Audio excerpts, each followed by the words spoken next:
আমি যে আয়াতে কারিমা পাঠ করেছি আপনার সামনে, আমরা সবাই কি মরণশীল। আমরা সবাই বলবো ঠিক না? আল্লাহ বলেন যে আমি দুনিয়ার ভিতরে হায়াত এবং মউত, মানুষের কয়টা দিন বলেন, কয়টা দিন? হায়াত মউত। আল্লাহ হায়াত দিয়েছেন এবং মউত দিয়েছেন, ঠিক না? আল্লাহ প্রত্যেক জিনিসের যেমন জন্মের পরে আল্লাহ তাআলা বললেন যে কিছু মানুষ দুনিয়াতে আসার পর দুনিয়া থেকে বিদায় করে, আবার কিছু মানুষ কিছুদিন দুনিয়াতে অবস্থান করে, আবার কিছু মানুষ 60 বছর 70 বছর অবস্থান করে, তারপরে এর যখন হায়াত মানুষ জিন্দেগি আছে তারপর বিদায় করে যখন ঠিক না? আপনি সহজ ভাষা বুঝেন, ফ্রিজের ভিতরে গরম পানি রাখলে পানিটা কি হয়? ঠান্ডা। গরম কি হয়? গরম। যখন ফ্রিজ থেকে বরফটা বার করা গলে কি করে না? গলে কি করে না? ঠিক আমাদের হায়াতটা বাড়ে না কমে? বাড়ে না কমে? কমে। আপনার গাড়ি বাড়ছে, আপনার হায়াত কমছে, ঠিক না? একদিনে সেকেন্ড চলে গেছে, আপনার হায়াত থেকে একটা সেকেন্ড চলে গেছে, ঠিক না? আমরা দুনিয়ার জগতে আসছি দুনিয়ার থেকে কিছু ইনকাম করে নেওয়ার জন্য। কি করে নেওয়ার জন্য? আপনি সহজ ভাষা বুঝেন যে ক্ষেতের মধ্যে ফসল লাগাইছেন, কি লাগাইছেন? ফসল লাগাইছেন। এই ক্ষেতের মধ্যে ফসল লাগানোর পরে দাম হয়নি? দাম হয়। দাম হওয়ার পরে দাম কেটে শেষ করার পরে এই দামকে কৃষি লাগাইছে, ফসল হয়েছে, দাম হয়েছে, তারপরে চাল হয়েছে, তারপরে খাইছে। এই চালটাকে আসে নাকি আবার নতুন করে করতে হয়? এই কথার অর্থ দ্বারা বোঝায় আপনার করে আপনার ছেলে আসবে, ছেলের করে মেয়ে আসবে, কিন্তু আপনার দুনিয়াতে বলেন আল্লাহ বিশ্বনবী রহমাতুল লিল আলামিন দুনিয়ার মানুষরা হায়াতের যে জিন্দেগি আছে, তোমার দাদা দুনিয়ার জমির সময় খন্ডার, তোমার বাবা দুনিয়াতে ছিল, দুনিয়াতে না, যে মাস 10 দিন গর্ভধারণ করেছে সেই মাকে দুনিয়াতে ছিল খন্ডার। কিন্তু কবি চিন্তা করে দেখেন, দুনিয়ার জমিনে কেউ আগে কেউ করে, কিন্তু এই দুনিয়া থেকে একদিন না একদিন বিদায় হতে হবে। আপনি সহজ ভাষা বুঝেন, এই মসজিদে আমি এখন বয়ান করতেছি, এমনও হইতে পারে যে কালকে আমি থাকবো। আপনি সহজ ভাষা বোঝার জন্য বলি, এই মসজিদে এখন একজন ইমাম সাহেব আছে, উনি নাও থাকতে পারে, দুনিয়ার জমি থেকে বিদায় হবে। আজকে আপনার ঘরে আপনি আছেন, কালকে আরেকজন আছে, জমির জায়গায় জমি আছে, জমি ধরা নাই, বাড়ি আছে, বাড়ি ধরা নাই, মসজিদ আছে, মসজিদ ধরা নাই।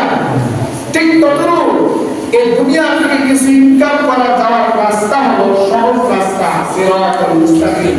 এখানে 2,24,000 পয়গম্বর আল্লাহ তাআলা পাঠিয়েছেন।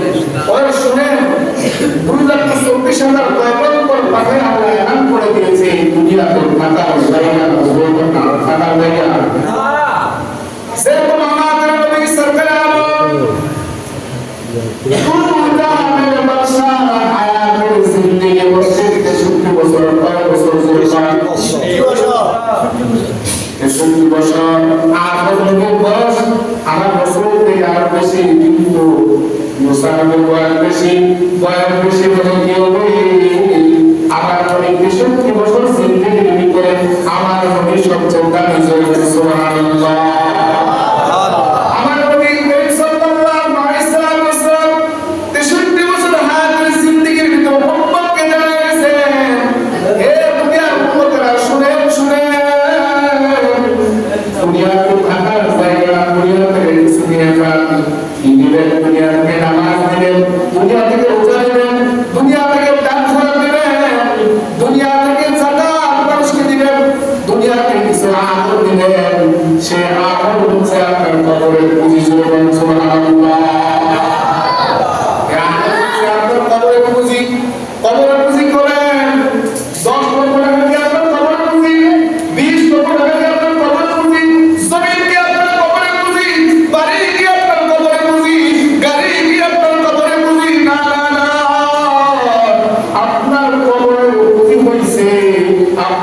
কবরে পুজো আপনার নামাজ, আপনার কবরে পুজো হয়েছে মানুষকে দান করা, আপনার কবরে পুজো হয়েছে মানুষের সাথে ভালো ব্যবহার করা, আপনার কবরে পুজো হয়েছে কোরআন তেলাওয়াত করা, আপনার কবরে পুজো হয়েছে সত্য কথা বলা, আপনার কবরে পুজো হয়েছে তোমার রাখা সবাইকে মাফ করে দেয়, তোমার বিষয়ে সুবহানাল্লাহ। এই জন্য কবরে পুঁজি জোগাড় করতে হলে কিসের পুজো দরকার? ছেলেকে আপনি 10 লক্ষ টাকা একটা বাড়ি করে গেছেন, ছেলে একদিনও একটা আরব যে কবরের পাশাও যায় না, যেরকম এমন সন্তান আছে না? আছে 10 লক্ষ টাকা 10 কোটি টাকা দিয়ে বাড়ি করে গেছেন, অথচ ছেলে কবরের পাশে গিয়ে দোয়া করে না বাবার জন্য। এরকম নাফরমান সন্তান থাকার চেয়ে না থাকে বড়, যেরকম ঠিক না বলছে। আপনার সন্তানকে দিন শিক্ষা দেন, এটাও আপনার কবরের প্রতি। আপনার মেয়েকে আপনি আদর করার কোরআন শিক্ষা দেন, এটাও হচ্ছে আপনার কবরের প্রতি। আপনার আদরের সাথে ভালো মহব্বত করেন, এটাও আপনার কবরের প্রতি। আপনার কবরের প্রতি যখন একজন ভালো আদরের সাথে মহব্বত করেছেন, মহব্বত করার দ্বারা আদর করে আল্লাহ আমার হচ্ছে মুসলিম দুনিয়া থেকে উদ্ধার করেছে, আল্লাহ জান্নাত দিয়ে দিয়েছে। সুবহানাল্লাহ। এই কবরের সময় যাবো কি যাবো না? যাবো শুরু করেন। 2024 সালে পয়গম্বর আসছে, তারা কি দুনিয়ার কাছে? সাহাবা আছে? আব্দুল মুবারক রাসূল আছে? হ্যাঁ? তাবি আছে? সর্ব সালে আছে? পীর মাসের বুজুর্গ আছে? আস্তে আস্তে সবাই কি যাইতেছে।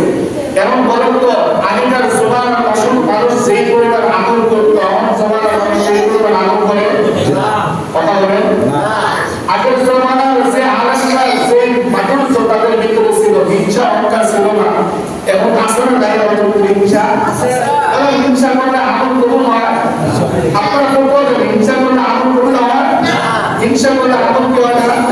কবুল হয় না। মন সাফ করে আল্লাহকে ডাকতে হবে, আল্লাহু আকবার, আল্লাহু আকবার। সে কথা বলতেছিলাম কবরের পুঁজি। দুনিয়ার জমিনে আল্লাহ তাআলা রব্বুল আলামিন এই কথা শিক্ষা দিয়েছেন, শোনো দুনিয়ার মুসলমান শোনো। 2,24,000 পয়গম্বর দুনিয়াতে পাঠাইছে, কেউ থাকে নাই। এমনকি আমাদের নবী সরকার আলম দুনিয়াতে বর্ষও থাকে নাই। এমনকি নবী সাল্লাল্লাহু আলাইহি ওয়াসাল্লাম মেয়েও থাকে নাই, নবী সাল্লাল্লাহু থাকে নাই। ঠিক তেমনি আগুন থাকবো না, আগুনে থাকবো না। এই কানে এলান শোনা সত্য, আর মুসলমানের পরিবর্তন নাই, আর মুসলমানের নামাজ নাই, আর মুসলমানের রোজা নাই, আর মুসলমানের দিলের ভিতরে আল্লাহর ভয় নাই। এই কথা এলানের করো 2,24,000 পয়গম্বর এলান করা সত্য, আর মুসলমানের ভিতরে এই দিলের ভয় নাই, আর এলান করা সত্য। মুসলমানের দিলের ভিতরে ভয় নাই, ভয় থাকলে তারা কখনো নামাজ ছাড়তে পারে না। আল্লাহকে ভয় করা, ওয়ালা খাউফুন আলাইহিম ওয়ালা হুম ইয়াহজানুন। যারা আল্লাহকে ভয় করে, ভয়ের মতো ভয় করে, তারা একটু কবরকে ভয় করে, ভয় পায়। যুবক ঠিক কি?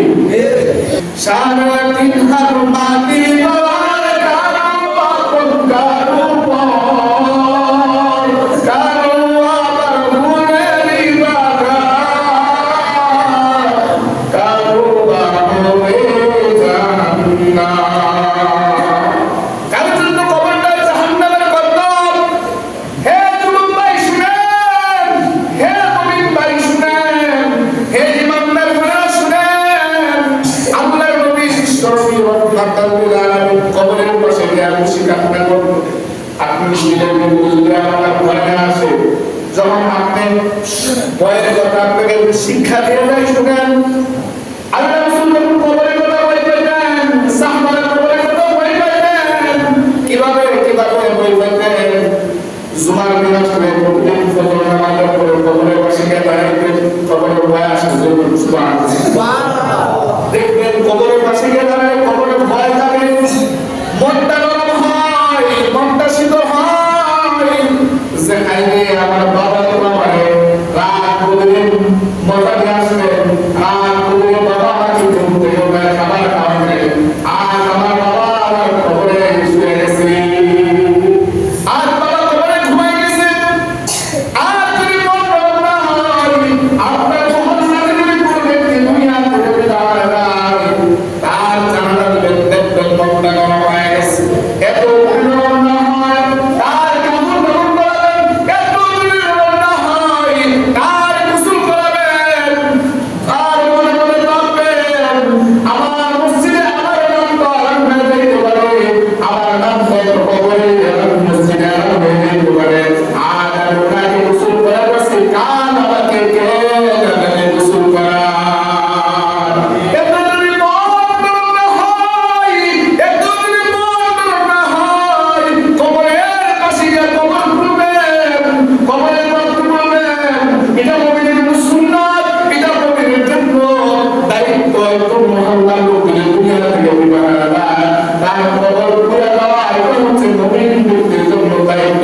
সুবহানাল্লাহ। কবরের সামনে আপনার কি হয়? মন গরম হয়। কবরের পাশে গিয়ে মন গরম হবে। কবরের পাশে যখন যাইবেন, মন গরম হয়ে যাইবে। দেখবেন মন গরম হলে আপনি গুনাহ এই দিন দ্বারা আপনার কখনো গুনাহ হবে না। মন যখন গরম হয়ে যাবে, এই দিন দ্বারা কখনো আপনার ভিতরে গুনাহ সৃষ্টি হবে না। এই জন্য বলি যুবক ভাইরা, কবরকে ভয় করবেন। এই জন্য আল্লাহ কোরআনে বলেন, আল্লাযী খালাকাল মাউতা ওয়াল হায়াতা লিয়াবলুয়াকুম আইয়ুকুম আহসানু আমালা ওয়া হুয়াল আজিজুল গফুর। এই জন্য আল্লাহ বলেন, আল্লাযী খালাকাল মাউতা, আল্লাযী খালাকাল মাউতা ওয়াল হায়াতা লিয়াবলুয়াকুম আইয়ুকুম আহসানু আমালা।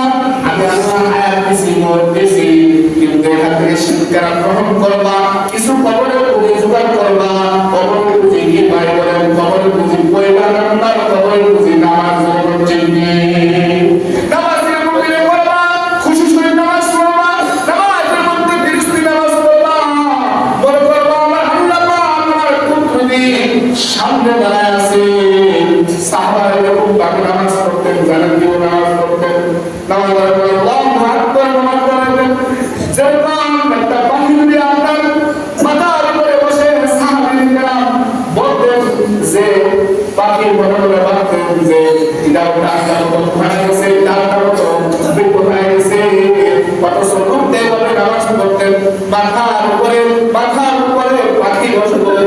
লোকটা মনে হতো না যে লোকটা আমাদের সত্য ঘটনা। আর আমরা এরকম করে নামাজ পড়ি, নামাজের মধ্যে যখন বসে বসান, নিজের হাত তারা মানি, নামাজের মধ্যে যখন বসে পাঞ্জাবি এমন করে যেমন চিন্তি।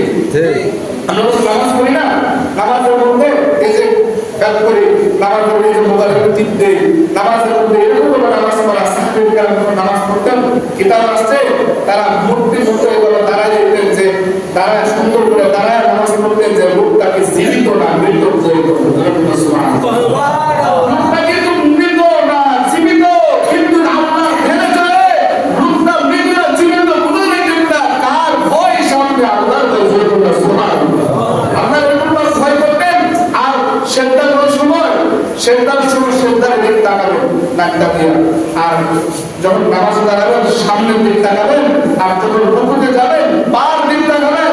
যখন নামাজে খুশি চলে আসবে, খুশিওয়ালা নামাজের এত দাম, আপনি এটাই সবচেয়ে বড় দামি। এটা আল্লাহ রাসূল বলেছেন, কিয়ামতের দিন সর্বপ্রথম কিসের নামাজের হিসাব হবে? নামাজের হিসাব হবে। নামাজের হিসাব যখন সহজ হয়ে যাবে, উম্মতের কবরের হিসাব সহজ হয়ে যাবে। সুবহানাল্লাহ। তো সম্মানিত হাজরিন, এই জন্য বললাম, কবরের কয় নাম্বার পুঁজি? নামাজ। নামাজ যার নাই ঠিক, তার কবরের পুঁজি নাই ঠিক। নামাজ তার ঠিক আছে, কবরের পুঁজি ঠিক আছে, ইমান তার ঠিক আছে, নামাজ ঠিক আছে, ইমান ঠিক আছে, কবরের পুঁজি কয় নাম্বার? পুঁজি হলো নামাজ। আপনি যদি মুখস্থ করে দেন যে নামাজের কবরের তিনটা প্রশ্ন করবে, বারবার ফুকা পাড়াতে মুখা পাড়াতে মুখা তিনটা প্রশ্ন করবে। কবরে যদি সারাদিন আপনি মুখস্থ করে দেন, তাহলে পারবেন না। আপনার আমল দ্বারা কবরের